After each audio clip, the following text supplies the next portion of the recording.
বাংলাদেশের প্রতিধ্বনি কি এ রাজ্যেও? কারণ পশ্চিমবঙ্গের প্রতিবেশী দেশ বাংলাদেশে আন্দোলন শুরু হয়েছিল সংরক্ষণকে বিরোধিতা করে। সে দেশের প্রধানমন্ত্রী শেখ হাসিনাকে পদত্যাগ করে দেশ থেকে পালাতেও হয়েছিল ছাত্র আন্দোলনের জেরে। সেই ছায়া এ রাজ্যেও পড়েছে। কারণ ওবিসি কোটাকে ঘিরে রাজ্য সরকারের সিদ্ধান্তের প্রবল বিরোধিতা করেছেন রাজ্যের বিরোধী দলনেতা শুভেন্দু অধিকারী। তিনি জানিয়ে দিয়েছেন যে রামনবমীর পর থেকে হিন্দু ওবিসিরা তারা বঞ্চিত হচ্ছেন, এই অভিযোগে তারা রাস্তায় নামবেন। এই ওবিসি কোটার ঘটনা শুরু হয়েছিল বেশ কয়েক বছর আগে। স্বাধীনতার অব্যবহিত পরে বিষয়টা নিয়ে ভাবনা চিন্তা চলছিল। তারপরে 1979 সালে মণ্ডল কমিশন গঠন করে কেন্দ্রীয় সরকার।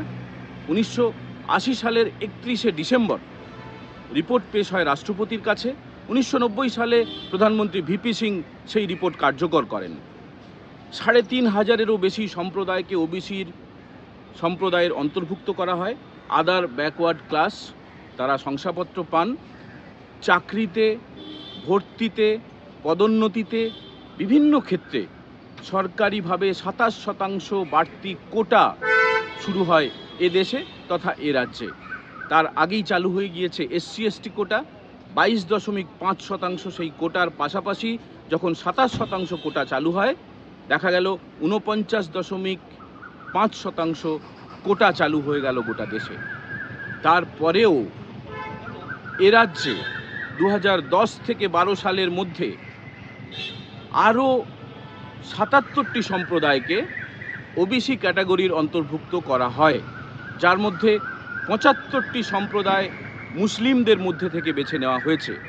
এখানেই বিভেদের অভিযোগ তুলেছেন শুভেন্দুবাবু এবং এখানেই অভিযোগ তুলেছেন যে মুসলিম ভোটের দিকে লক্ষ্য রেখে সাম্প্রদায়িক মেরুকরণ করা হয়েছে।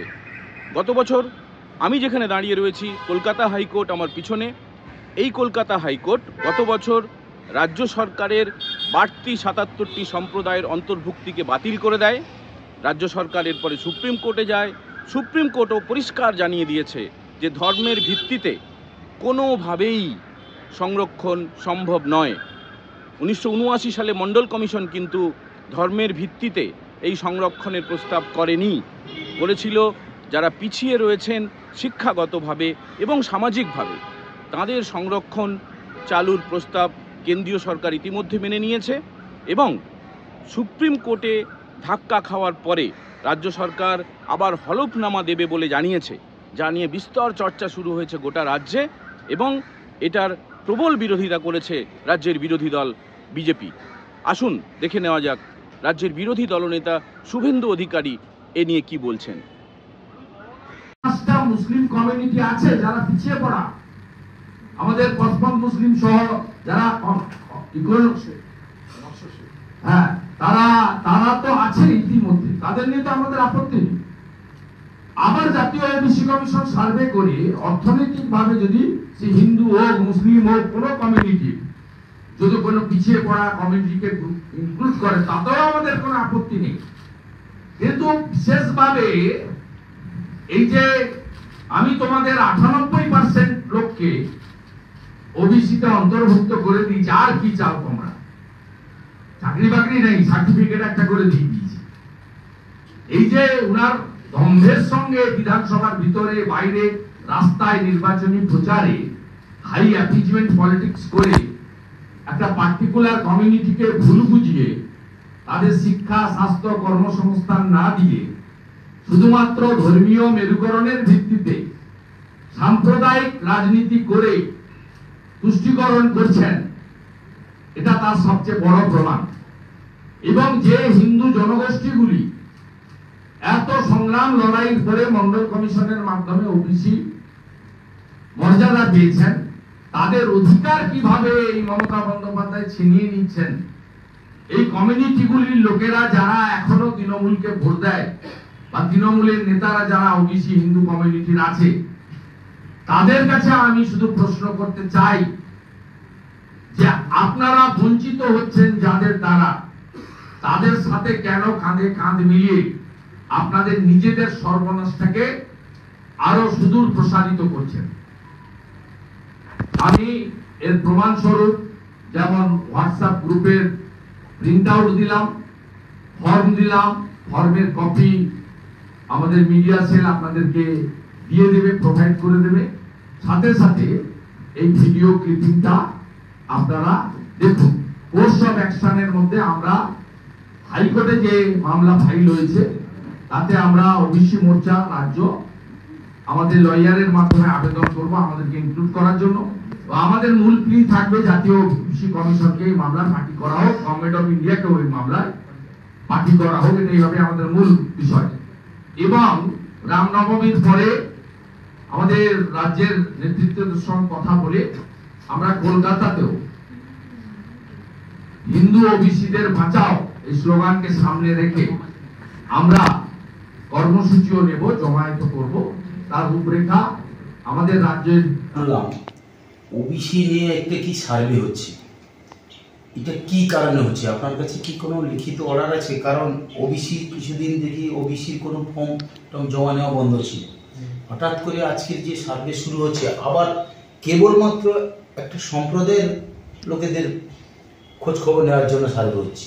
এটা কি কারণে হচ্ছে? যদি আপনার কাছে লিখিত কিছু অর্ডার থাকে আপনি সার্ভে করুন, নাহলে সার্ভেটাকে বন্ধ রাখুন। দেখুন, আমার কাছে লিখিত কোনো অর্ডার নেই। এটা ডিডব্লিউ অফিস থেকে আমাকে মৌখিক নির্দেশ দিয়েছে যে ওবিসি সার্ভে করার জন্য, সেই অনুযায়ী আমরা সার্ভে করাচ্ছি। আমি ডিডব্লিউ অফিসকে আমি বলছি, ওনারা তাহলে ম্যান দেখে দেখে, একজন ম্যান দেখে দেখে ওনারা হচ্ছে সার্ভে করতে পারে না। ওনারা তাহলে আমাদেরকে ওবিসি সার্টিফিকেট আবার দিয়ে দিই। যারা আছে একটা সম্প্রদায় ওবিসি করুক, সারা নন্দীগ্রাম করুক, আপত্তি নেই, কিন্তু কেবলমাত্র একটি সম্প্রদায়ের লোকের জন্য হচ্ছে সার্ভে হবে, বাকি মানুষজন হচ্ছে বেশি সংখ্যক মানুষজন বাইরে থাকবে, এটা কখনো হতে পারে না। আপনি লিখিত অর্ডার দেখান, তারপরে আপনি সার্ভে করুন আপনার স্টাফকে দিয়ে, নাহলে বন্ধ করুন, নাহলে খুব বড় ধরনের কিন্তু বিক্ষোভভাবে আপনার সামনে বলে দিলাম। ওদের তো হকের দাবিতে না, ওরাই বলবে, ওরা খুব বড় করে কর্মসূচি নিচ্ছে, খুব বড় কর্মসূচি। এবং আমি ওদের পরামর্শ দিয়েছি যে চরম এবং কঠিন কর্মসূচি নিতে হবে, এবং বিগত দিনের মতো পতাকা ছাড়াই করবে, অরাজনৈতিক করবে। রাজ্যের প্রধান বিরোধী দল আমরা শর্ত ছাড়াই তাদের পাশে, তারা চাইলে সশরীরে থাকবে। চেয়েছেন বিরোধী দল এর আগেও চেয়েছেন, আমি করেছি। অনেকগুলি অর্গানাইজেশন ইউনাইটেড হয়েছে, তার সঙ্গে আইসিডিএস, আশা কর্মী থেকে শুরু করে part timer, para teacher, contractual. এ বঞ্চনা সীমার বাইরে। উনি লন্ডনে সামনে দৌড়াবেন, পিছনে দৌড়াবেন, আর পশ্চিমবাংলার বিরাট অংশের মানুষ এই অবস্থায় থাকবে, চলতে পারে না। এর শেষ দেখে থাকা। উনি ওবিসি জোট তৈরি করেছেন, উনি প্রত্যেকটা অর্গানাইজেশন, এসএলএসসি থেকে, গ্রুপ ডি থেকে, সমস্ত চাকরি, পিএসসি থেকে, স্কুল সার্ভিস কমিশন থেকে 6,000 টাকা নিয়ে যাদের চাকরি দিয়েছেন বাঁচানোর জন্য, 20,000 শিক্ষাকর্মীকে কতল করতে চাইছেন। প্রফেসর নিয়োগ বন্ধ, প্রিন্সিপাল নিয়োগ বন্ধ। আর ওবিসির যা জট করে দিয়েছেন, আর তো আপনি চলে যাবেন কিন্তু আর চাকরি হবে। সব মিলিয়ে যে অবস্থা আছে, এখান থেকে বেরিয়ে এসে আন্দোলন করা উচিত। সংগ্রামী যৌথ মঞ্চও ডিএর আন্দোলন করছে, তাদেরকেও বলবো স্পিড বাড়ান। This is high time. রাস্তায় পথই পথ দেখাবে, আমরা আছি স্যার।